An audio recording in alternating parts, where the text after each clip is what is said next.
Law of demand, पूरे demand analysis का सबसे इंपॉर्टेंट क्वेश्चन, ये 8 मार्क का आने का पूरा चांस है। सिर्फ 8 मार्क का ही नहीं, यहाँ पे they can ask demand schedule, demand curve, 4 mark का, 2 मार्क का, 8 मार्क का, और 2024 में इसका आने का चांस पूरा है। मार्च 2024 में मैंने एज्यूम किया था ये आएगा, नहीं आया, मतलब मार्च 2025 अगले साल ये पक्का आएगा। सो आप देखो कितने बार पूछा है, कम से कम 20 बार पूछा होगा ये क्वेश्चन। नाउ इकोनॉमिक्स में कई प्रकार के लॉज हैं, law of demand, law of supply, law of diminishing marginal utility, law of equi marginal utility, law of variable proportion, ऐसे बहुत, law of return to scale, बहुत सारे लॉज हैं। लेकिन कोई भी लॉ इकोनॉमिक्स में जब आता है तो आपको स्टैंडर्ड क्या क्या लिखना पड़ता है, आपको इंट्रोडक्शन लिखना पड़ेगा, ठीक है, स्टेटमेंट ऑफ लॉ लिखना पड़ेगा, फिर आपको डिमांड फंक्शन, बहुत सारे लॉ में फंक्शन नहीं होता है बट इसमें दिया हुआ है, फिर डिमांड शेड्यूल आपको बनाना पड़ेगा, सब मैं एक्सप्लेन करूंगा एक एक करके, फिर डिमांड कर्व, ठीक है, और यहाँ पे लॉ ऑफ डिमांड 4 मार्क का खत्म होता है। अब या तो वो एजम्पशन पूछेंगे या तो वो एक्सेप्शन पूछेंगे, तो इस प्रकार से ये 8 मार्क का क्वेश्चन आएगा। सो अभी मैं आपको एक शॉर्टकट बताता हूँ। यहाँ पे देखो, ये आपको 7 चीजें लॉ में आएगा, डू यू एग्री? कभी भी लॉ ऑफ डिमांड या लॉ ऑफ सप्लाई जो भी आता है उसमें 6 से 7 चीजें रहते हैं, डिमांड फंक्शन बाकी में नहीं होगा। तो जब हम ये 7 चीजों की बात करते हैं, मैं एक पहले तो पूरा एक्सप्लेन करूंगा, लेकिन उसके पहले ये सातों के सातों लर्न कैसे करना है कोई भी लॉ में, ये एक स्टोरी के थ्रू बता रहा हूँ। नाउ ऐसा सोचो, लड़की वाले, मैं आपको स्टोरी के थ्रू ये पहले 7 पॉइंट लर्न करा रहा हूँ और फिर एक एक करके एक्सप्लेन करूंगा, ठीक है। नाउ एक शादी के फंक्शन में लड़की वाले लड़के को देखने आते हैं, इंट्रोडक्शन होता है एक दूसरे का, और फिर शादी करने का डिसाइड होता है, ठीक है ना। शादी करने का जैसे डिसाइड होता है तो ये लोग बोलते हैं हिंदू रीति रिवाज के हिसाब से शादी करेंगे, हिंदू लॉ के हिसाब से। सो पहले क्या होता है, शादी का इंट्रोडक्शन होता है, फिर क्या होता है, हिंदू लॉ के हिसाब से शादी करेंगे, फिर वो लोग बोलते हैं कि चलो प्लान करते हैं शादी का। ये लोग बोलते हैं फंक्शन 3 फरवरी से शुरू होगा, फंक्शन, जो शादी का फंक्शन 3 फरवरी से शुरू होगा, और शादी का शेड्यूल 4 दिन का होगा, संगीत, mehndi, party, bachelor party. So point number 1 क्या है, लड़की वाले आते हैं, इंट्रोडक्शन होता है, फाइनलाइज हो जाता है, शादी कैसे होगा, हिंदू लॉ के मुताबिक, फंक्शन कब से शुरू होगा, 3 फरवरी, शेड्यूल क्या है, 4 दिन का, मेहंदी, और फिर डांस पार्टी एक दिन पहले होता है, ठीक है ना, मेहंदी और बहुत सारे फंक्शंस होते हैं। अच्छा, जैसे ही होता है शादी का दिन आ जाता है, लड़की अपने हाथ में मेहंदी लगाती है ना, अब ये देखो मेहंदी लगा रही है हाथों में, वो सोचती है, अभी लड़के अपने हस्बैंड का नाम लिखेगी, लेकिन लड़की मॉडर्न है, वो बोलती है बीच में बुलेट का फोटो मेरे को चाहिए, डिमांड कर्व के रूप में। शादी हो जाती है, लड़की बोलती है, एज्यूम करती है कि दूल्हा उसको घुमाने हनीमून के लिए स्विट्जरलैंड लेके जाएगा, लेकिन दूल्हा बड़ा इंटरनेशनल रहता है, वो उसको लेके जाता है, एक्सेप्शनल दूल्हा रहता है, वो लेके जाता है बांग्लादेश, ऐसे सोचो। सो लेट अस स्टार्ट, पहला लड़की वाले आते हैं, क्या होगा, इंट्रोडक्शन, कैसे शादी होगा, हिंदू लॉ के हिसाब से, फिर फंक्शन कब से शुरू होगा, 3 फरवरी से, शेड्यूल में तुम्हारा क्या क्या, मेहंदी और डांस पार्टी और संगीत, सो ऑन। फिर में शादी का दिन आता है, लड़की के हाथ में डिमांड कर बुलेट के रूप में वो ड्रॉ करती है, लड़की एज्यूम करती है कि दूल्हा घुमाने स्विट्जरलैंड लेके जाएगा, लेकिन ठीक है, एक्सेप्शन, एक्सेप्शनल दूल्हा रहता है, वो कहाँ ले जाता है, बांग्लादेश। अब ये स्टोरी तो मैंने बता दिया, अभी अंदर का कंटेंट शुरू करते हैं, आपको इससे आसानी होगा। कोई भी लॉ शुरू किससे करेंगे, इंट्रोडक्शन से। नाउ आपको इंट्रोडक्शन 2-3 पॉइंट के ऊपर लिखना नहीं है, क्योंकि बड़ा क्वेश्चन है 8 मार्क का, तो कैसे लिख करोगे, लॉ ऑफ डिमांड कंजम्पशन का लॉ है। कंजम्पशन मतलब आप डिमांड करते हो ना, डिमांड कौन करता है, कंज्यूमर, क्यों, कंजम्पशन के लिए। ये लॉ किसने दिया, डॉक्टर एल्फ्रेड मार्शल ने। कब दिया, 1890। कौन सा बुक था, principle of economics. So 2 line में लिखा तो भी चलेगा, क्या बोलोगे? ये लॉ किस पे बेस्ड है? कंजम्पशन पे बेस्ड है। किसने दिया? डॉक्टर अल्फ्रेड मार्शल ने। कब? 1890। बुक का नाम क्या था? Principle of economics. लॉ किसके बीच एक्सप्लेन करता है? डिमांड और प्राइस। अब क्या है थोड़ी देर में बताता हूँ। नाउ स्टेटमेंट ऑफ लॉ क्या बोलता है? अब ये अदर थिंग्स बीइंग कांस्टेंट क्या है वो भी बताता हूँ। नाउ जब हम लॉ की बात करते हैं इकोनॉमिक्स, एक एजम्पशन रहता है कि प्राइस घटेगा तो डिमांड बढ़ेगा और ज्यादा प्राइस रहेगा तो डिमांड घटेगा। लॉजिक समझ में आ रहा है? सो लॉ ऑफ डिमांड में सिर्फ दो चीजें हैं, एक है प्राइस और एक है quantity demanded. So law of demand में सिर्फ दो चीज क्या है? प्राइस और क्वांटिटी डिमांडेड। जब प्राइस घटेगा तो क्वांटिटी बढ़ेगा, ठीक, और जब प्राइस बढ़ेगा तो क्वांटिटी घटेगा। बस ये दो ही चीज है। और अदर थिंग्स बीइंग कांस्टेंट मतलब एज्यूम किया गया है कि प्राइस छोड़कर दूसरे चीजें तुम्हारे डिमांड को असर नहीं कर सकता। तुम्हारे डिमांड को सिर्फ एक चीज असर करेगा, वो है प्राइस, दूसरे चीजें असर नहीं करेंगे। और लॉ ऑफ डिमांड क्या? उसको अदर थिंग्स बीइंग कांस्टेंट बोलते हैं, जो असर नहीं करेगा। So less the price smaller is the, less the price higher the quantity, higher the price lower is the quantity. समझ में आया? नाउ आगे बढ़ते हैं। अब डिमांड फंक्शन की बात करते हैं, ध्यान से देखना। Demand for commodity x, commodity x कुछ भी हो सकता है। तुम मैगी लो, तुम कैडबरी लो, तुम बर्गर लो, तुम पिज्जा लो, कुछ भी ले सकते हैं। डिमांड फॉर कमोडिटी एक्स किससे असर होता है? Is a function of price of commodity x. ध्यान से सुनना, पहले प्राइस बदलेगा नंबर वन, फिर डिमांड बदलेगा। सो क्वांटिटी डिमांडेड खुद से नहीं बदल सकता, वो डिपेंडेंट है। किस पे डिपेंडेंट है? प्राइस पे डिपेंडेंट है। सो प्राइस बदलेगा because demand, quantity demand dependent है, तो डिमांड बदलेगा after the change of price. आया समझ में? ये खुद से बदलने में सक्षम नहीं है as per professor Alfred Marshall. अब तुम्हारे मन में आएगा सर इनकम भी तो असर कर सकता है डिमांड।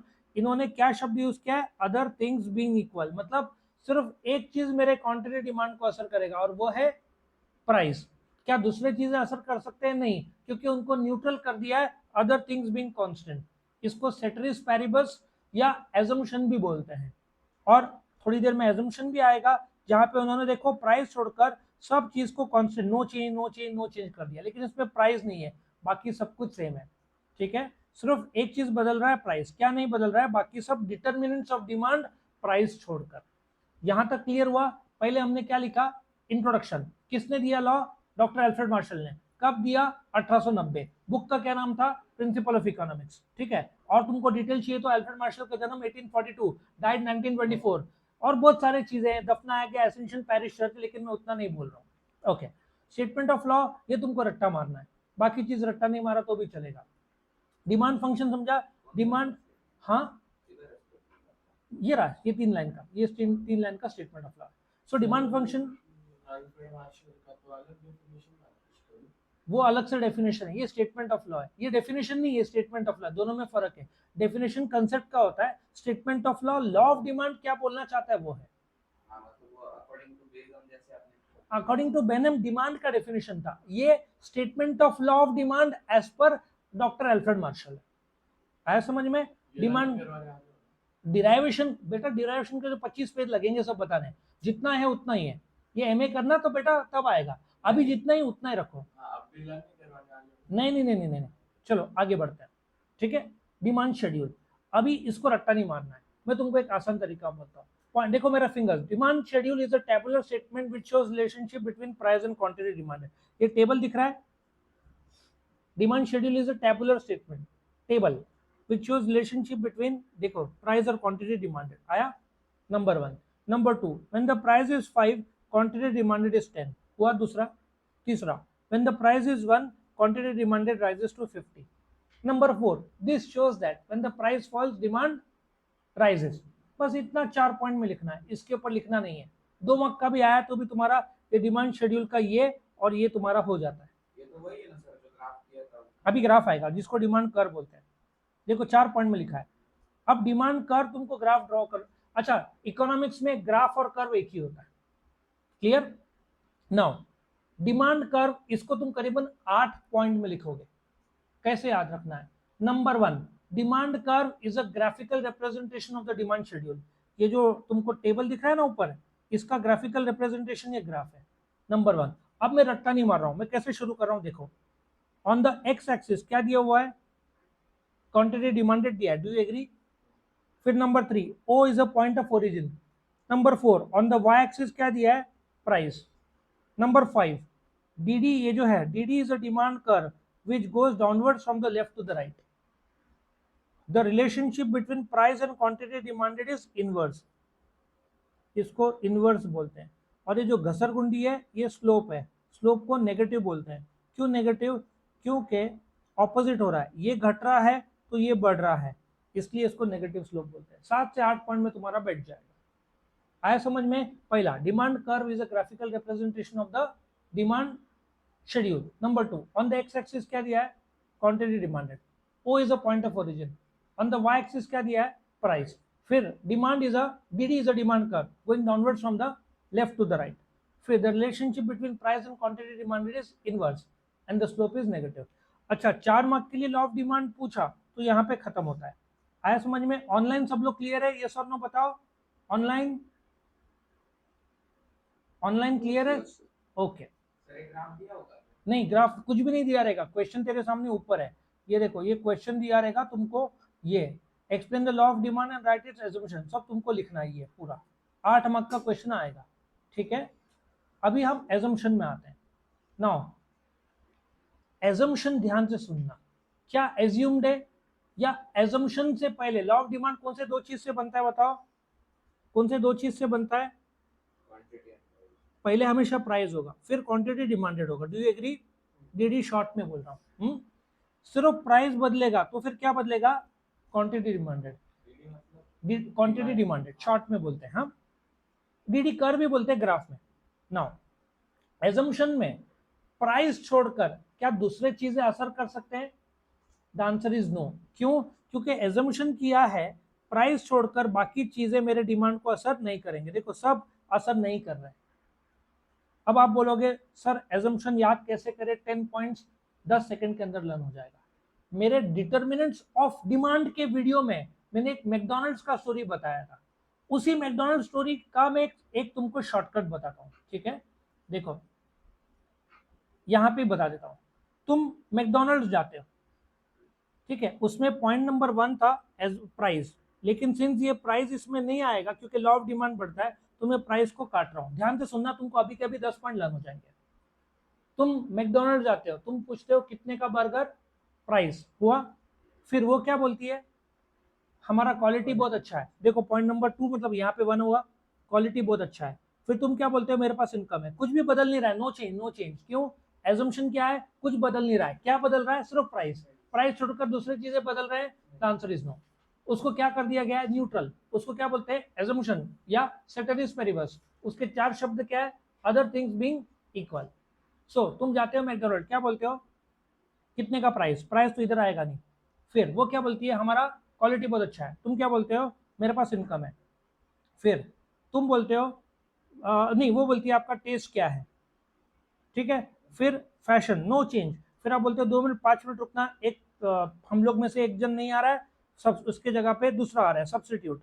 फिर तुम बर्गर खा लेते हो, तुम जाने वाले रहते हो, तो वो आकर बोलती है भविष्य में प्राइस बदलने वाला है। फिर तुम बहुत दिन तक जाते नहीं हो, एडवर्टीजमेंट देखते हो, जैसे एडवर्टीजमेंट देखते हो वहाँ बहुत सारा पॉपुलेशन रहता है, ये देख के गवर्नमेंट टैक्स लगा देता है, जिसकी वजह से सबका इनकम इक्वल हो जाता है। याद है मैकडॉनल्ड्स का मेरा जो डिटर्मिनेंट्स ऑफ डिमांड का स्टोरी है, उसके करीबन 12 पॉइंट्स थे। उसका पहला पॉइंट प्राइस छोड़ दो, बाकी 11 पॉइंट सेम है, उसका अलग से वीडियो बनाया गया, समझा।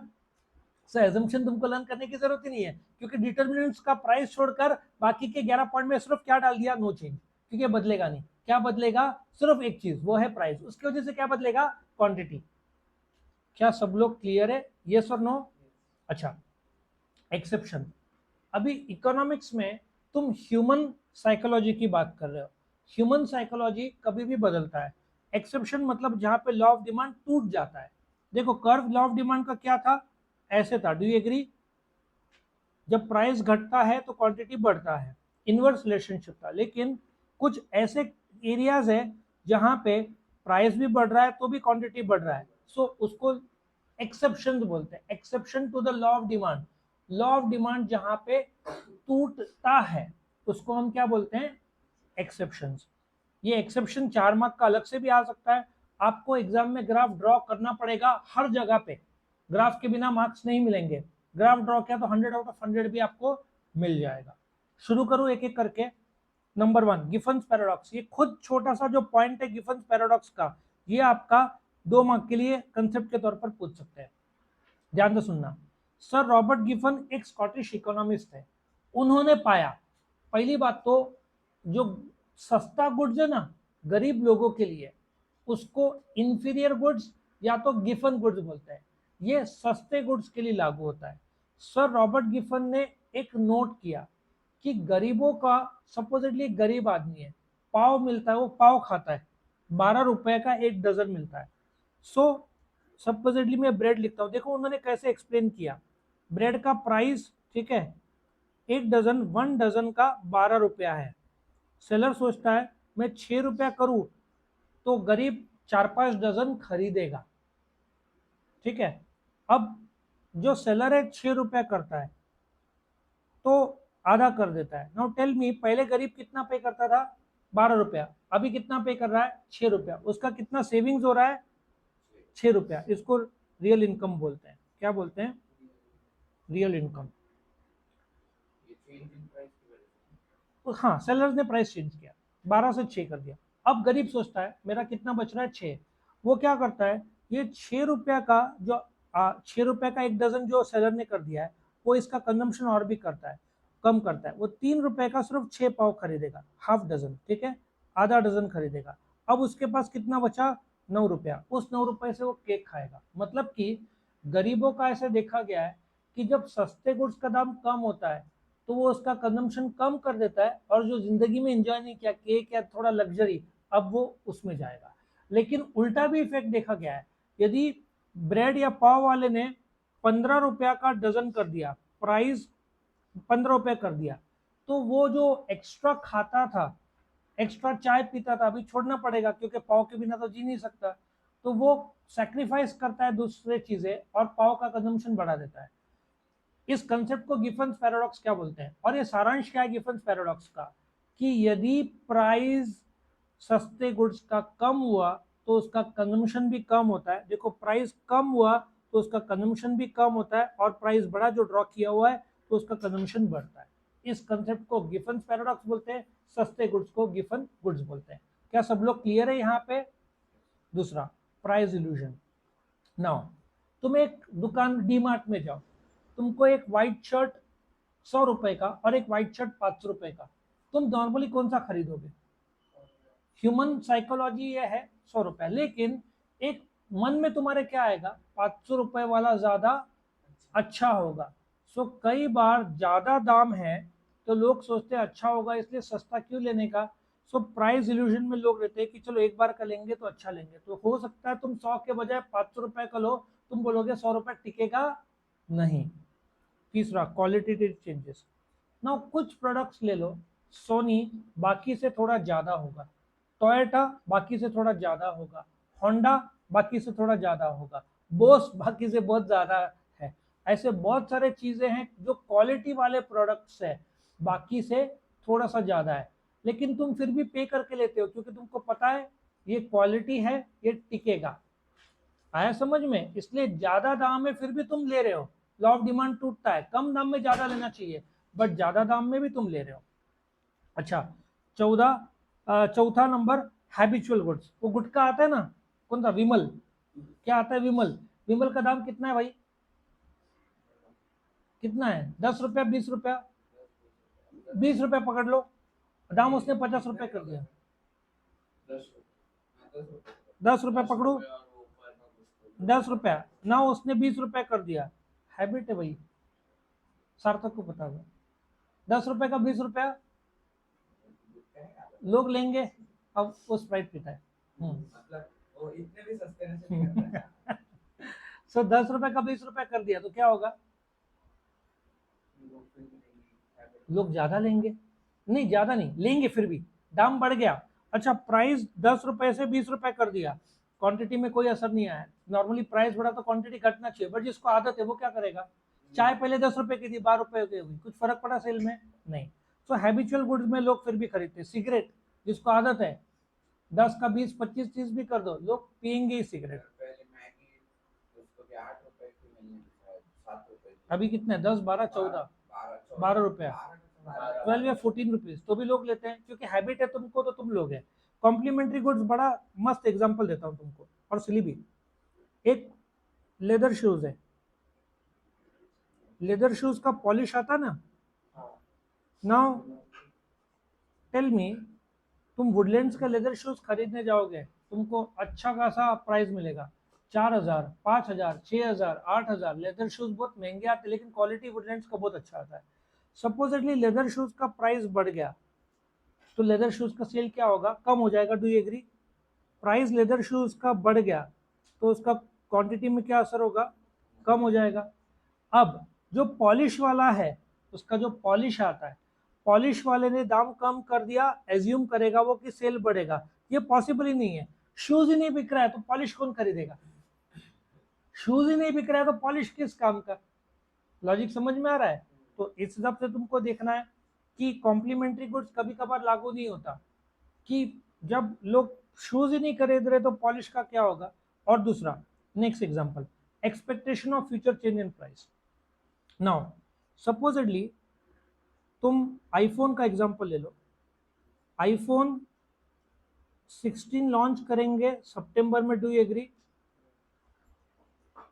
आज चल रहा है अप्रैल, अब तुमको पता है कि अराउंड अगस्त में दाम कम होगा, ठीक है। यदि तुम एक्सपेक्ट करते हो प्राइस भविष्य में घटने वाला है, तो तुम आज खरीदोगे नहीं। आज थोड़ा सा दाम कम भी किया तो भी उसका सेल बढ़ने का चांस बहुत कम है, क्योंकि तुमको आईफोन 16 खरीदना है। अच्छा, इसमें एक और एग्जांपल लेता हूँ। तुम एक दिन में, वन डे, तुम गाड़ी में पेट्रोल 1 लीटर भराते हो, ठीक है। गवर्नमेंट ने अनाउंस किया, आज तारीख है, क्या तारीख है आज, 12 अप्रैल, तुमने आज भी भराना चाहिए 1 लीटर। गवर्नमेंट ने अनाउंस किया कि, और पेट्रोल का दाम है 106 रुपया। गवर्नमेंट ने अनाउंस किया, कभी भी पेट्रोल के दाम मिडनाइट में चेंज होते हैं, रात को 12 बजे बीच में नहीं। 106 का 116 हो जाएगा, तो तुम अभी जाकर अभी दाम 106 है, रात को 116 हो जाएगा, ठीक है, मिडनाइट को। तो तुम एक दिन में 1 लीटर भराते हो, बट तुम अभी क्या करोगे, तुम प्राइस 106 अभी है, लेकिन एक नहीं, तुम कितना खरीद रहे हो, 10 लीटर। लॉ टूट गया ना। क्वांटिटी बढ़ाने के लिए 1 लीटर से 10 लीटर में आने के लिए प्राइस घटना चाहिए, प्राइस तो उतना ही है, बट तुम एज्यूम कर रहे हो भविष्य में दाम बढ़ने वाला है, इसलिए तुम्हारा डिमांड अभी बदल रहा है, प्राइस भले ही सेम है, तो यहाँ पे लॉ ऑफ डिमांड वापस टूटता है। इग्नोरेंस। अच्छा, तुम आईफोन 15 प्रो मैक्स लेना चाहते हो, तुम रिलायंस डिजिटल में जाओ, तुम टाटा क्रोमा में जाओ, तुम अमेजन में जाओ, तुम टाटा न्यू में जाओ, फ्लिपकार्ट पे जाओ, दुकान में जाओ, लोकल दुकान में जाओ, सब जगह रेट्स अलग मिलेंगे। अच्छा, तुमने ले लिया, बाद में पता चला कि अरे जो रिटेल स्टोर है, तुम्हारा दोस्त का एक दुकान है मोबाइल का, उसको फ़ोन किया होता तो और 5000 कम कर दिया होता। तो कई बार तुमको पता नहीं रहता है, तुमने महंगा ले लिया, बाद में पता चला अरे पैसे ज़्यादा चले गए, इग्नोरेंस भी होता है। अच्छा, प्रेस्टीज गुड्स। प्रेस्टीज गुड्स लोग, वो था ना किसके अभी शादी में घड़ी कुछ 75 करोड़ की थी, न्यूज़ आया था ना, मुकेश अंबानी के लड़के की। वो 75 करोड़ की जो घड़ी थी, या जो भी घड़ी का दाम होगा, प्रेस्टीज गुड्स लोग क्यों खरीदते हैं, क्योंकि दूसरे लोग बाय नहीं कर सकते, इसलिए बिकते हैं। डायमंड्स और मर्सिडीज और बीएमडब्ल्यू और ऑडी सस्ते हो गए तो कौन लेगा, मिडिल क्लास लेंगे, लेकिन अमीर लोग कम कर देंगे। कुछ चीजें महंगे हैं इसलिए बिकते हैं, बिकॉज वो एक स्नॉब अपील आता है, एक दिखावा आता है, इसलिए महंगे चीजें लोग लेते हैं। बिकॉज जब, जैसे रोल्स रॉयस 10-12 करोड़ की वो जो हायर एंड गाड़ी है, वो जब तुम रास्ते में जाओगे लोग देखोगे, तुम मारुति में जाएगा तुमको कोई देखेगा नहीं, बट रोल्स रॉयस में लोग और फरारी रहेगा तो फोटो भी लेंगे। तुम एक्टिवा में जाएगा कौन फोटो नहीं लेगा, लेकिन हार्ले डेविडसन हायर वर्जन वाले लोग हैं तो फोटोज लेंगे। दुबई में तो कोई फोटो नहीं लेगा, वहाँ पे सब गाड़ियाँ वैसे ही है, बट इंडिया में अभी भी लग्जरी गाड़ी का एक सम्मान है, लोग फोटो खींचते हैं। और आगे बढ़ते हैं। स्पेकुलेशन, यदि शेयर का दाम, let us take one example, share का दाम ऑलरेडी हाई है, सपोजिटली 100 रुपया है, ऑलरेडी शेयर बाजार अभी 75,000 में पहुंच गया है, और तुम सोचते हो भाई ये और भी बढ़ेगा, ऑलरेडी दाम ज्यादा है शेयर्स का, लेकिन तुम खरीद रहे हो क्योंकि तुम एज्यूम कर रहे हो और भी बढ़ेगा। तो कई बार स्पेकुलेशन में ऐसा होता है कि तुम एज्यूम करते हो दाम बढ़ने वाला है जबकि ऑलरेडी ज्यादा है, तो वो लॉ ऑफ डिमांड वहां पे भी टूटता है। तुमने अभी नहीं खरीदना चाहिए, तुमने करेक्शन का वेट करना चाहिए, तुम वेट नहीं कर रहे हो, तुम फिर भी खरीद रहे हो। कंसेप्ट समझ में आया? अच्छा, अब ये एक्सेप्शन के कितने पॉइंट्स है? 9 पॉइंट्स है। मैं आपको 9 सेकंड में ये पॉइंट लर्न करा दूंगा। कैसे? अब बताता हूं। नाउ ये 9 पॉइंट हुए। मैं चाहता हूं कि आप सोचो, क्या सोचो कि गिफन, ठीक है, जो गिफन एक करके एक आदमी है, वो आईपीएस ऑफिसर बना। गिफन क्या बना? आईपीएस ऑफिसर बना। इग्नोरेंस, प्रेस्टीज और स्पेकुलेशन। जैसे ही आईपीएस ऑफिसर बना, उसने मैकडॉनल्ड्स में अपने दोस्तों को पार्टी दिया, और मैकडॉनल्ड्स का अपना स्टोरी में क्या था? पहला पॉइंट, तुम जाते हो पूछते हो कितने का प्राइस है, ठीक है। गिफन, यहां पे पॉइंटर दे रहा हूं, गिफन क्या बना? आईपीएस बना, ठीक है। और जैसे आईपीएस बना, उसने क्या किया? मैकडी में पार्टी दिया। तुम मैकडी में गए, क्या पूछा? कितने का बर्गर है? कितने का बर्गर है? वो क्या बोलती है? हमारा क्वालिटी बहुत अच्छा है। अच्छा, तुम बोलते हो इनकम वो जाने दो, वो बोलती है आपका टेस्ट प्रेफरेंस हैबिट्स, याद है? फिर सब्सिट्यूट एक नहीं आता है, एक कॉम्प्लीमेंट्री फुकटा आता है, और वो तुम खा लेते हो, बोलते भविष्य में दाम बदलने वाले हैं। सो अपना मैकडी के स्टोरी का ही 2 3 4 5 6 पॉइंट है। सो गिफन आईपीएस बन जाता है, इसकी वजह से मैकडोनल्ड में पार्टी देता है, तो तुम्हारे 2 3 4 5 6। और इसके लिए मेरा डिटर्मिनेंट्स ऑफ डिमांड का वीडियो देख लिया तो मैकडी का स्टोरी आप लोग को पूरा पता चल जाएगा। समझ में आया एक्सेप्शन के 9 पॉइंट्स कैसे लर्न करना है? Thank you.